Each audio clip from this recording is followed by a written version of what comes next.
नमस्कार, मैं हूं आपके साथ अभिषेक भट्टाचार्य। बीते 25 सालों के बीच ऐसा कभी नहीं हुआ जो आज बीते 40 घंटों के अंदर पूरा देश और पूरी दुनिया देख रही है। इस वक्त की बड़ी खबर आपको बता रहे हैं कराची से। कराची बंदरगाह पर 10 से अधिक हमले हुए हैं। लाहौर में बड़ा मिसाइल हमला।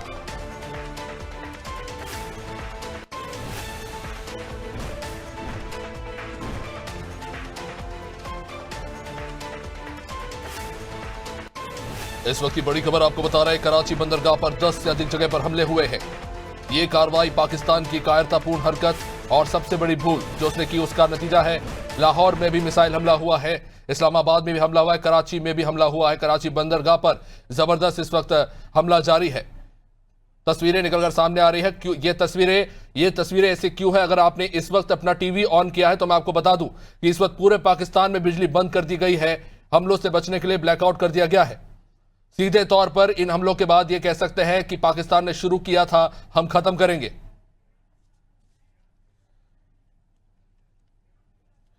चलिए, इस वक्त हमारे साथ रक्षा विशेषज्ञ श्याम श्रीवास्तव जी हमारे साथ फोन लाइन पे जुड़ चुके हैं। श्याम श्रीवास्तव जी, मैं बीते 3 घंटों से लगातार देख रहा हूं और आप भी शायद टेलीविजन पर देख रहे होंगे। शायद हम में से किसी ने उम्मीद की होगी कि पाकिस्तान फिर से बेवकूफ़ी करेगा, वो भी मात्र 10 से 15 घंटे के अंदर, और ये हालात हो जाएंगे कि चंद घंटों के अंदर भारत का हमला जो बॉर्डर से शुरू होकर सीधा इस्लामाबाद, कराची और लाहौर तक जा पहुंचेगा, वहां पर इस पर जबरदस्त हमला हो रहा है। पाकिस्तान पूरी तरीके से ब्लैकआउट हो चुका है। कुछ ऐसा लग रहा है कि जो गलती पाकिस्तान ने की, जिसकी शुरुआत पाकिस्तान ने की, उसे खत्म भारत करेगा। हाँ, देखिए, अभी मेरा नाम मेजर जनरल श्याम श्रीवास्तव है जी। और मैं आपको बता दूं कि हम लोग पूरी तरह तैयार हैं। अगर लड़ाई पूरी किसी भी स्केल के ऊपर होती है, बहुत तैयारी के साथ हमने ये शुरुआत की थी कि उन्होंने आतंकी हमला किया था, उस आतंकी हमले का जवाब देते हुए हमने आतंकी ठिकानों को खत्म किया था। पाकिस्तान को मान जाना चाहिए था कि उसने जो गलती की है उसी की सजा उसे मिली है, लेकिन लोगों के बहकावे में या जिस भी कारण से पाकिस्तान अगर आगे इसी तरह की हिमाकत करेगा तो भारतीय सेनाएं पूरी तरह से तैयार हैं और लोगों को अपनी सेनाओं पर भरोसा रखना चाहिए। और युद्ध ये किसी भी हालत के अंदर, किसी भी डायरेक्शन के अंदर टर्न हो सकता है। अगर ये ठीक से समझ जाता है, पाकिस्तान दूसरों की चेतावनियों को समझता है, तो एक युद्ध से बचा जा सकता है। और अगर नहीं समझता है तो हमारे पास फिर कोई चारा नहीं है उसको जवाब देने के अलावा। और जब जवाब दिया जाएगा तो ऐसा दिया जाएगा कि कई कई सालों तक पाकिस्तान इस जवाब को याद रखेगा। हम पूरी तरह तैयार हैं और किसी भी परिस्थिति के अंदर अपना रिएक्शन देने के लिए बिल्कुल तैयार बैठे हुए हैं। और अगर पाकिस्तान अभी रुकेगा नहीं तो इसको बहुत बुरा परिणाम भुगतना पड़ेगा। जैसा कि अंदाजा लगाया जा रहा था, मैं माफी चाहता हूँ श्याम जी सर, आपको बीच में रोक रहा हूँ। इस वक्त की बड़ी खबर हम आपको बता रहे हैं। नौसेना ने पाकिस्तान पर हमला बोल दिया है। जबरदस्त हमला शुरू हो चुका है। नौसेना ने भी अब एक तरफ से धावा बोल दिया है। पाकिस्तान के 4 शहरों पर इस वक्त 3 तरफ से जो है हमले हो रहे हैं। INS विक्रांत से नौसेना ने हमला शुरू कर दिया है। आपको बता दें, इससे पहले पाकिस्तान ने थोड़ी देर पहले जैसलमेर में भी बड़ा हमला करने की कोशिश की थी, लेकिन पाकिस्तान के इस हमले को नाकाम कर दिया गया। इस वक्त की बड़ी खबर सामने आ रही है कि नौसेना ने भी एक तरफ से जो है हमला शुरू कर दिया है। जी सर, श्याम जी आप अपनी बात पूरी कीजिए प्लीज। मैं ये कह रहा था कि इस समय आर्मी, नेवी, एयरफोर्स तीनों पूरी तरह से तैयार हैं। और नौसेना का जो कंट्रीब्यूशन है, जो मतलब अभी 1971 वार के बाद से शुरू हुआ था, नौसेना पूरी तरह तैयार है और सारे पाकिस्तान को कराची से लेके हर बंदरगाह के ऊपर वो वहां पर पहुंच सकती है। और हमारे पास में जो ये दोनों हैं, विक्रांत और ये वाला, ये दोनों के दोनों सक्षम हैं पाकिस्तान को पूरी तरह तबाह करने के लिए। तो ये नौसेना का भी अब अगर हमला शुरू हो गया है तो ये करवाया गया है। हमने आराम से इनको बहुत मौका दे दिया। उसके बाद भी अगर ये संभलते नहीं है तो इसका परिणाम इन्हें भुगतना पड़ेगा।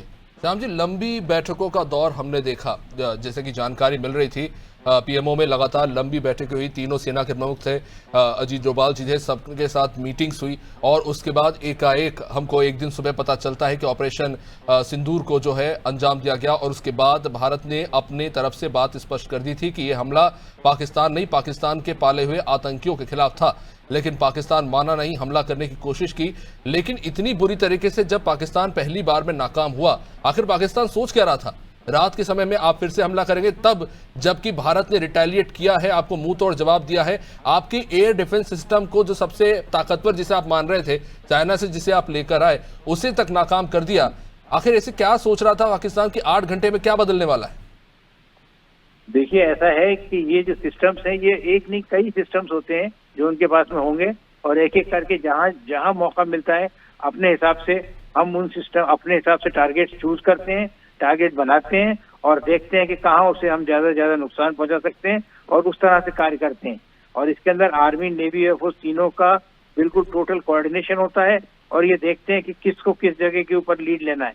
और ये जो बैठकों का दौर चला था, वो बैठकों का दौर सिर्फ इसलिए नहीं था कि हमने जो है इस तरह से हमला करना है, वो बैठकों का दौर इसलिए भी था कि यह हमला करने के बाद में क्या क्या हालात हो सकते हैं, पाकिस्तान के पास क्या ऑप्शन बचते हैं, कौन सा वो यूज करता है और कौन सा ऑप्शन यूज करने के ऊपर हमें किस तरह के हमले करना है या अपने आप को बचाना है या दूसरे लोगों के ऊपर हमने उनको नेस्तनाबूद करना है। तो ये सारी तैयारी, प्लानिंग हमारी तरफ से पूरी हो जाने के बाद में ये निर्णय लिया गया, जिसके अंदर ऑपरेशन सिंदूर के अंदर हमने मिसाइलों से उनके 9 ऐसी जगह जहां पर की आतंकवादी बैठे हुए थे उनको नष्ट कर दिया। और उसके बाद में पाकिस्तान अगर अभी इस तरह की कोई हरकत दोबारा से करता है तो जैसा मैं बता रहा हूं, हम पूरी तरह तैयार हैं, हमारी पूरी फोर्सेस अलर्ट पर हैं और जैसी जैसी सिचुएशन बनती जाएगी। एक और बात बताना चाहता हूं मैं आपको, भारत पूरी तरह से इसको एस्केलेट नहीं करना चाहता, पूरी तरह युद्ध करने के भारत अभी शुरुआत नहीं करना चाहता कोई भी कि हम जाकर पाकिस्तान को तबाह कर देंगे, ऐसा हमारा कोई इरादा नहीं है। लेकिन अगर उस तरफ से कोई गलती होती है तो फिर भारत चुप भी नहीं बैठेगा। निश्चित रूप से शिवम सिंह राणा जी भी हमारे साथ जुड़े हुए हैं। सर, आप कुछ देर पहले हमारे साथ जुड़े थे और हम यही सोच रहे थे कि अब अगला एक्शन क्या होगा, पर क्या किसी ने सोचा था कि चंद घंटों में भारत ने जो हमला शुरू किया था पाकिस्तान के जवाब में, वो सीधा इस्लामाबाद पहुंच जाएगा? क्या लगता है ये जो स्थिति, जिस तरह से जितनी तेजी से ये जो हमले एस्केलेट हुए हैं, ये किस दिशा की ओर जा रहे हैं? हालांकि श्याम सर जी जो बात कह रहे हैं कि और वो बात सच भी है कि हम कभी हमला करते नहीं और अगर कोई हमला कर दे तो हम जवाब देने से पीछे हटते नहीं, लेकिन इस बार पाकिस्तान ने एक बहुत बड़ी भूल कर दी। देखिए, हर बार पाकिस्तान का शुरू से रहा है कि हमारा पेशेंस टेस्ट करता है। वो इस बार भी वो उसी गुमान में था कि पेशेंस टेस्ट होगा और हम लोग के अंदर सिविल वॉर होगी, आपसी जंग होगी। लेकिन इस बार मजबूती से रिटेलिएट किया गया है। अभी ऐसा पाकिस्तान ने रिटेलिएट किया, उनका एवेक सिस्टम नष्ट हो चुका है। इस वक्त पाकिस्तान बिल्कुल वल्नरेबल हो चुका है। इसके बाद जैसे कोई नई चीज होती है तो बताऊंगा आपको। जिस तरह से उनके HQ-9 और उसके बाद एयर सिस्टम को रद्द कर दिया, ध्वस्त कर दिया गया शिवम जी, उसके बाद ये जो हमला एस्केलेट हुआ है, बहुत ही स्ट्रैटेजिकली अंजाम दिया गया है इसे। जाहिर तौर पर ये दिख रहा है कि भारतीय सेना को यह पूरा अंदेशा था कि पाकिस्तान कुछ ऐसी ही हरकत करेगा और पाकिस्तान ने वो करने की कोशिश भी की, लेकिन पूरी तरीके से नाकाम हुआ। देखिए, अंदेशा ही नहीं, मैं तो कहूंगा अंदेशा तो बिल्कुल था, 100% सबको था अंदेशा। लेकिन ऐसा नहीं है कि अंदेशा होने पे वो सतर्क हुए, वो हमेशा सतर्क रहते हैं, 24/7 वो सतर्क रहते हैं। और जैसा कि उन्होंने हमला किया, हमले का हमने काउंटर किया, उनके F-16 विमान मारे, उनके सारे ड्रोन्स हमने न्यूट्रलाइज किए। अभी ये पेशेंस का वक्त नहीं है, अभी चढ़ाई करने का वक्त है। तो जहां तक है, अगर पाकिस्तान का यही हाल रहेगा तो लाहौर में बहुत जल्दी आप तिरंगा देखेंगे। जी, अलर्ट जारी कर दिया गया है। जम्मू कश्मीर में तमाम स्कूल बंद कर दिए गए हैं। इस वक्त वहां पर ब्लैकआउट है, बिजली आपूर्ति पूरी तरीके से बंद कर दी गई है कुछ घंटे पहले।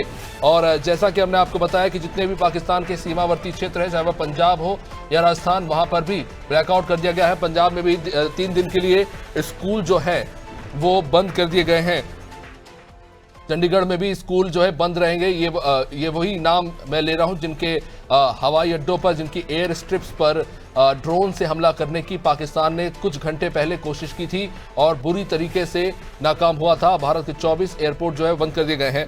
शिवम जी, बात यही हो रही है कि जिस तरह से पाकिस्तान ने हमला करने की कोशिश की, पहले आपने जम्मू के एयर स्ट्रिप को टारगेट किया, उसके बाद आप बॉर्डर को इन्फिल्ट्रेट करने के लिए आप राजस्थान की तरफ गए, जैसलमेर में आपने हमला करने की कोशिश की। ये जो स्ट्रैटेजी है पाकिस्तान की, कुछ देर पहले जैसलमेर में हमला हुआ है, हालांकि उससे भी भारत के एयर डिफेंस सिस्टम ने नाकाम कर दिया है। ये किस तरह से जो है पूरी स्ट्रैटेजी चलती है, खासतौर से रात के समय में अलग अलग जो है स्टेट बॉर्डर से जो पाकिस्तान के बॉर्डर सटे हुए हैं वहां से अटैक हो रहा है, इसको लेकर क्या कहेंगे? देखिए, अटैक ये ऑल बॉर्डर अलोंग अटैक है ये जी, और ये एक जगह ना मार के ये मतलब इंगेज करना, एक तरह से इसको कहते हैं।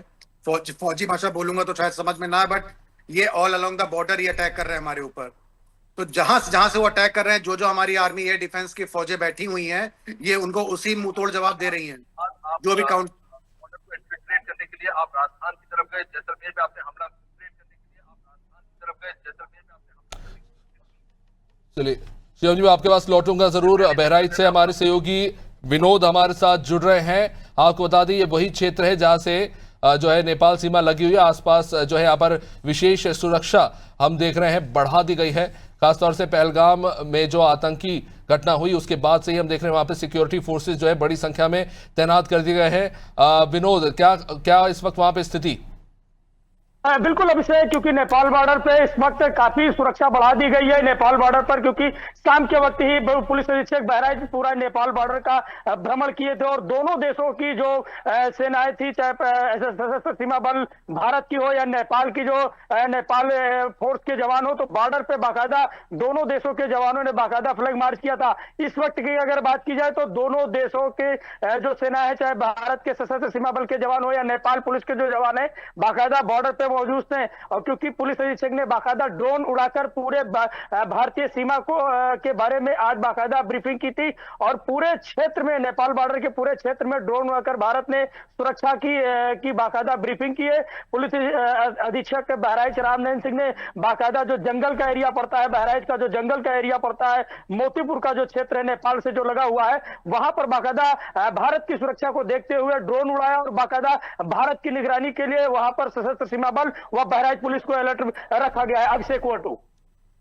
विनोद, वापस लौटूंगा आपके पास। इस वक्त शिवम जी लगातार हमारे साथ बने हुए हैं। ये बड़ी बात है। विदेश मंत्री एस जयशंकर ने अब से कुछ देर पहले अमेरिका के विदेश मंत्री से बात की थी, मार्को रूबियो से उन्होंने बात की थी और मार्को रूबियो ने सीधे तौर पर जो है भारत को समर्थन दिया है। इससे पहले हम देख रहे थे कि बयान आ रहे थे अमेरिका की तरफ से, जहां पर अमेरिका कह रहा था कि दोनों देश जो है शांति वार्ता करके इस मामले को सुलझाए। और ये बात भी जग जाहिर है कि अमेरिका जो है फाइटर जेट और हथियार जो है पाकिस्तान को देता रहा है। तो कहीं ना कहीं एक दुविधापूर्ण स्थिति रही है अमेरिका के लिए। लेकिन बड़ी खबर यह है कि अमेरिका ने पाकिस्तान के प्रधानमंत्री शहबाज शरीफ को कॉल किया और सीधे तौर पर उनसे कहा है कि पाकिस्तान एक मजबूत और कॉन्क्रीट स्टेप उठाए और कोई भी आतंकवादी संगठन और टेररिस्ट ग्रुप जो वहां एग्जिस्ट करते हैं उनसे पूरा का पूरा संपर्क काट दे, उन्हें खत्म कर दे। इस स्टेटमेंट का अपने आप में यह मतलब है कि पाकिस्तान की सच्चाई क्या है आज पूरी दुनिया जानता है। भले पाकिस्तान जाके CNN में या अमेरिकन टीवी पे उनके रक्षा मंत्री कुछ भी बोले कि हमने ये फाइटर जेट गिरा दिए, हमारे साथ गलत हुआ है, लेकिन अब ये सच निकल के सामने आ गए जब अमेरिका के विदेश मंत्री, अमेरिका जो हथियार सप्लाई करता है पाकिस्तान को, उनको कह रहे हैं कि टेररिस्ट ग्रुप हटाओ। तो सर शिवम जी क्या कहेंगे इस पे? अब तो पाकिस्तान का चेहरा सबके सामने है। देखिए, आतंकवाद से लगभग सभी देश ग्रसित हैं। वो चाहे यूएस है, चाहे इजराइल है, जो भी है, सारे देश आतंकवाद से ग्रसित हैं। और कल जो जनाजे हुए, जहां पे हमारे आतंकवादी हमारी फोर्सेस ने मारे, उनके जनाजे में जो पाकिस्तान आर्मी शामिल हो गई, तो सबको उनका चेहरा मालूम पड़ गया। और रही बात हमारे फॉरेन मिनिस्टर की, तो डिप्लोमेटिक टॉक्स होती हैं, डिप्लोमेटिक टॉक्स हो रही हैं। इटली से भी हुई है, यूएस से भी हो गई है। आर्मी हमारा काम कर रही है, पॉलिटिशियंस हमारे, डिप्लोमेटिक टॉक्स भी साथ में चल रही है। और रही बात जो आपने यूएस की बताई कि उन्होंने बोला ऐसा पाकिस्तान के लिए, तो बिल्कुल सही बात है, क्योंकि वो भी कहीं ना कहीं इस मानसिकता से ग्रसित हैं और उनके पास भी मौका है। ये जो है ये रेड हॉट मौका है, नाउ और नेवर वाला मौका है। इसको खोने नहीं देना है। यहीं से आतंकवाद का समाप्त खात्मा होना है, इसी हमले से होना है, वरना आगे भी आने वाली पुश्तें भी हमारी फिर आतंकवाद से ग्रसित रहेंगी। क्योंकि दर्शक देख रहे हैं शिवम जी, और शायद इस वक्त ये सब पूछना शायद हो सकता है थोड़ी जल्दबाजी हो, लेकिन जितनी तेजी से जो अटैक एस्केलेट हुए हैं इस्लामाबाद से लेकर जो है लाहौर, चलिए मैं ये सवाल आपसे पूछूंगा जरूर, लेकिन उससे पहले आपको सुनवाते हैं जम्मू कश्मीर के डीजीपी क्या कह रहे हैं इस वक्त, आपको सीधा उनका बयान सुनवाते हैं, फिर वापस आता हूं शिवम जी आपके पास। Evening after 8:20 onwards, I think for last 2 hours, we had witnessed about 50-60 attacks, air attacks. I don't know whether they are missiles or drones, that I don't know, but there were attacks, and all of them over Jammu, Udhampur, Rajouri, Pathankot, Samba, Akhnur, in all this belt have been neutralized and made ineffective. So compliments to the impregnable air defense system.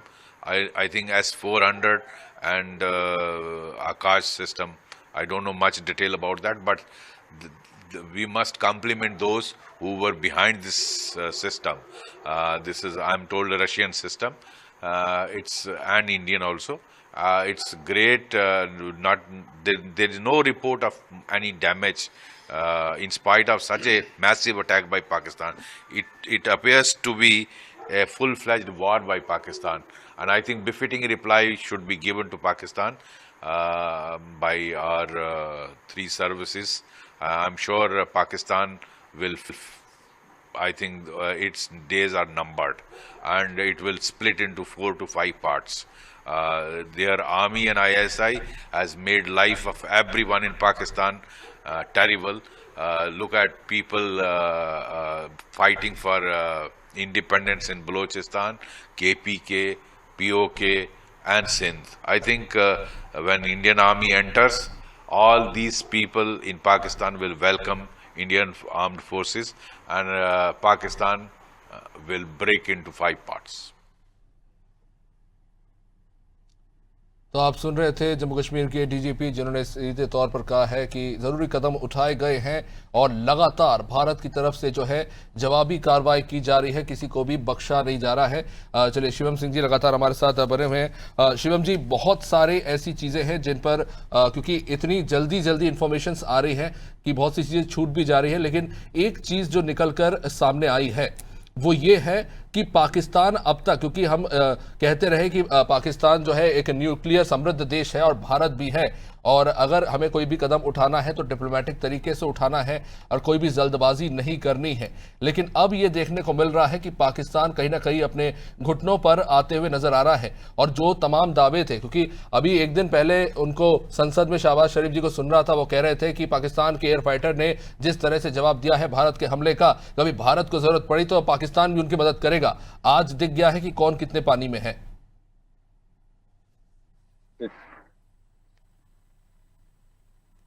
Shivam ji, not audible there was some. जी, मैं अपनी बात repeat कर देता हूं।